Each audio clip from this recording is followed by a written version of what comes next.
খবর 24 সাথে আপনাকে স্বাগত। নতুন নতুন খবর জানার জন্য আমাদের চ্যানেলে চোখ রাখুন। তৃণমূল কর্মী খুনের পর অশান্তি যেন থামছে না নৈহাটিতে। নতুন করে আগুন লাগিয়ে দেওয়া হলো বেশ কিছু বাড়িতে। বিজেপির অভিযোগ, বেছে বেছে তাদের টার্গেট করা হচ্ছে। তাদের কর্মী পার্টি অফিসে আগুন লাগাচ্ছে তৃণমূলের পোষা গুন্ডারা। উত্তেজনার আবহেই এদিন নৈহাটিতে যান বঙ্গ বিজেপির রাজ্য সভাপতি সুকান্ত মজুমদার।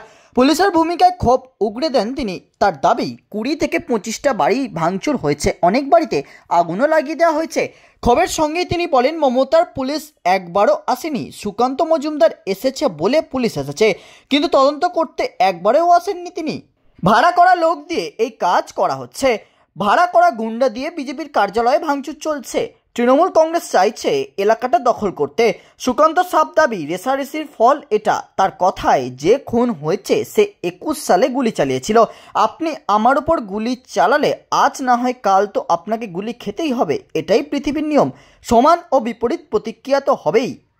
এদিকে তৃণমূল কর্মী খুন নিয়ে যখন রণক্ষেত্রের চেহারা নিয়েছে নৈহাটি, ঠিক সেই আবহেই শনিবার বদলে গেল ব্যারাকপুরের পুলিশ কমিশনার। অলোক রাজরিয়াকে সরানো হয় পুলিশ কমিশনারের পদ থেকে। বিজেপি দাবি, সত্যি বলার মাসুল দিতে হয়েছে তাকে। প্রাক্তন সাংসদ অর্জুন সিং বলছেন, গুন্ডাদের লড়াই এটা। তৃণমূলের এক গুন্ডাকে আর এক গুন্ডা মেরেছে, সেই ঘটনাকে কেন্দ্র করে অশান্তি তৈরি করা হয়েছে। বিজেপি কর্মীদের ভয় দেখানো হচ্ছে। আমরা সত্যি কথা বলছি, আমরা বলেছি গুলি চলেনি। সিপিও সত্যি বলেছে, তার জন্য তাকে চলে যেতে হলো। ব্যুরো রিপোর্ট, খবর 24/7।